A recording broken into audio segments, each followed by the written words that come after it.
Greetings, Fright fans, and welcome to day 19 of our Howling Halloween countdown. Yesterday, we looked at some TV werewolf action with Tales from the Crypt's Werewolf Concerto.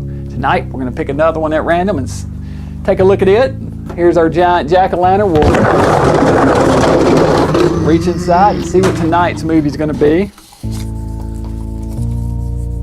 All right, tonight we're going across the seas with some foreign action. Tonight we're going to look at some Paul Naschy werewolf action with Werewolf versus the Vampire Woman. Werewolf versus the Vampire Woman from 1971 is one of a string of werewolf films starring Spanish star Paul Naschy as Valdemar Daninsky, a man cursed with lycanthropy. Naschy also wrote the script for this one. Valdemar is dead as the film opens, killed with silver bullets in the previous film. The story opens on two doctors performing a post-mortem exam on the body of Daninsky. Now, right off the bat, we have what I like to refer to as a moment of bad decision. They remove two silver bullets from his heart, all the while scoffing at the local werewolf superstitions. Bad idea. And of course, to make matters worse, it also happens to be a full moon. Daninsky quickly wolfs out and makes short work of them both, then escapes, killing a random village woman for good measure too, all before the opening credits even roll. Cut to two women named Elvira and Genevieve who are sightseeing in France and looking for the grave of the Countess Wandessa, a suspected Satanist and vampire. Low on gas, they stop at a house to ask for directions.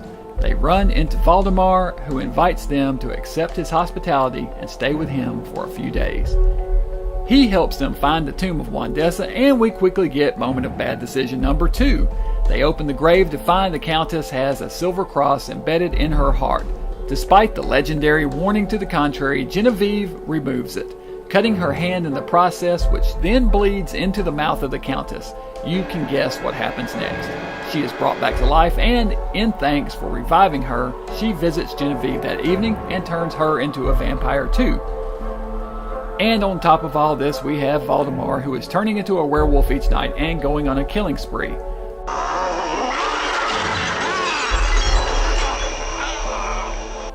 Elvira immediately falls for Valdemar, who of course is irresistible, professing her love for him after just one day.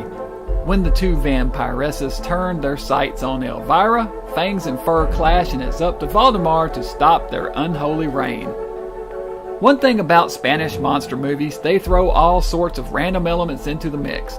In addition to the werewolf and vampire women, you also get Valdemar's insane sister, who randomly attacks Genevieve and Elvira, a random undead skeleton monk that appears out of nowhere, and flashbacks of satanic rituals and sacrifice. But it doesn't really matter. Despite the gaps in logic here and there and oh so convenient plot points, the important thing is the action and visuals, both of which it delivers. This is a fun film with lots of on-screen monster time, including the advertised werewolf versus vampire woman battle.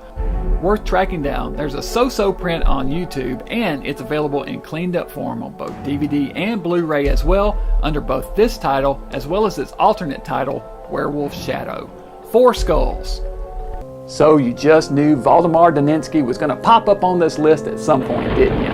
You know, I could have he's made a whole string of werewolf movies, all starring himself as Valdemar, and I could have just easily done the whole first half of this werewolf movie just on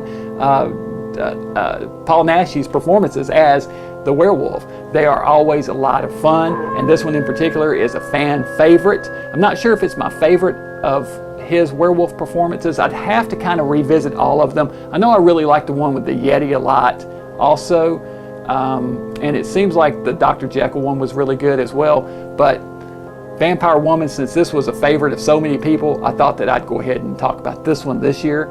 So Werewolf versus the Vampire Woman. Let me know what you guys think. Are you a fan of this one? Do you like Paul Naschy's werewolf performances? I think most people do. Fans of horror movies do. And if you've not seen this one, it's worth tracking down because you need to be familiar with some Paul Naschy action. So join me back here tomorrow night. We'll talk about more werewolves right here in the Mad Lab. Until then, Dr. Gangrene saying, stay mad.